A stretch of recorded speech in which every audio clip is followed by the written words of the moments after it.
Hi guys, welcome to Sugar and Spice Cook with Hama. Today's recipe is going to be sweet and sour mango chutney. For this recipe, we're going to need 2 large green mangoes. Now, green mangoes doesn't only mean that the skin should be green, but it shouldn't be ripe or sweet from inside at all. We need tart mangoes. I've cut it in chunks in this size, and then I'm going to further chop it finely in my food processor. We also need some regular sugar and brown sugar. In case if you don't have brown sugar in your pantry, you can make it only with the white regular sugar. And for the measurement of the ingredients, please check the description box below the video. We're also going to need lemon juice, white vinegar, and about a tablespoon of julienne or thinly sliced fresh ginger.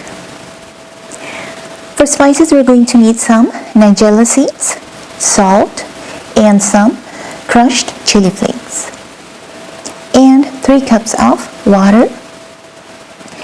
Now, this last ingredient is optional. It's totally up to you. You want to add any sort of food color in your chutney or not. I am going to add about a pinch of yellow powder food color. If you have liquid one, you can just add 1 drop or 2, but this is totally optional because we're using brown sugar, and brown sugar kind of darkens the color of your chutney. So adding a little bit of yellow food color gives it a very pleasant hue. Over here, I have my food processor, and I'm going to add this mango chunks.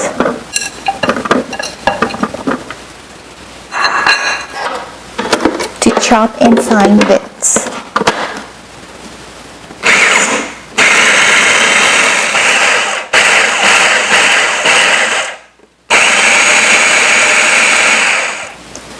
Here.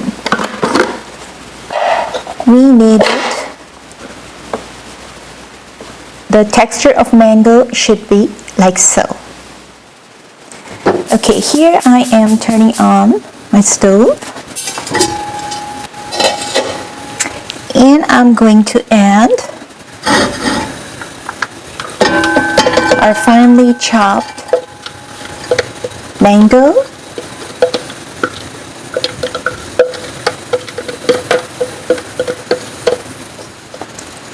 three cups of water,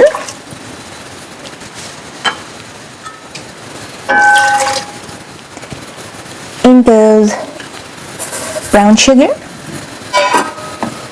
regular white sugar, vinegar, lemon juice, and julienne fresh ginger, all your spices,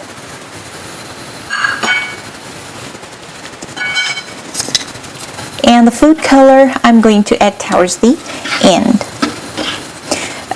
We're going to let it cook until you notice that the chutney or all your ingredients becomes thick. We're going to cover it and let it cook on medium-low heat. And meanwhile, you need to keep on checking on it every few minutes or so.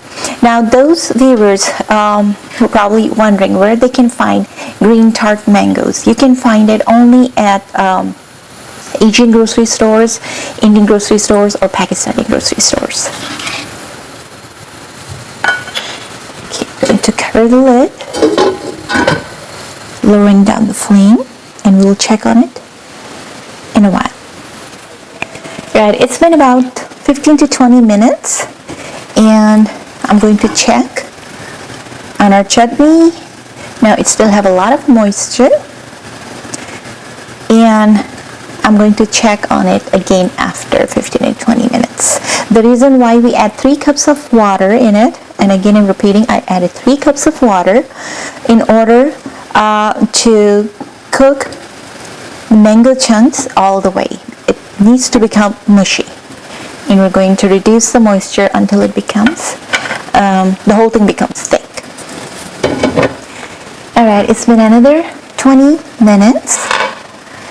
And here I'm checking on chutney again.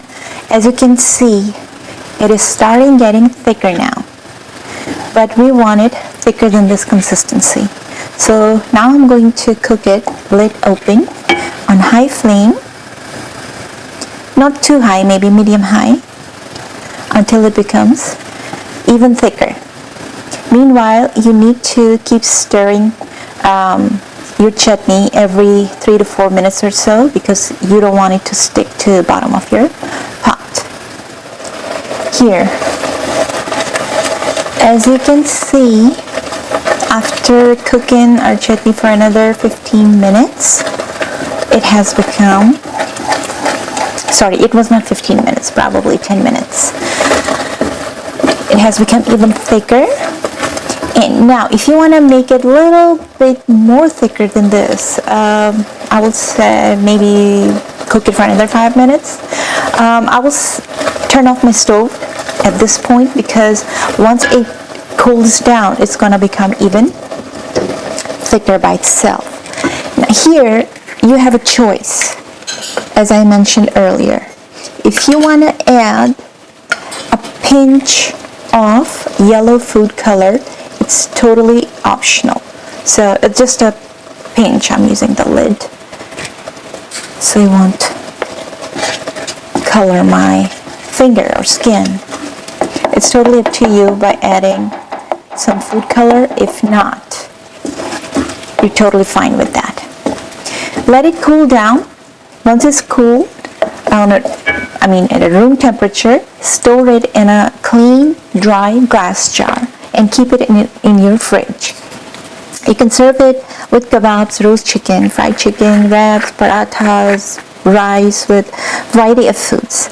I really wanted to mention something, that under this light here in the pot, it looks very, very dark in color, but once you put it in your glass jar and it's in daylight time, it doesn't look this dark. Under this light, it does look very dark. Foods. Thank you so much for watching. Let me know if you like this recipe, and do not forget to subscribe.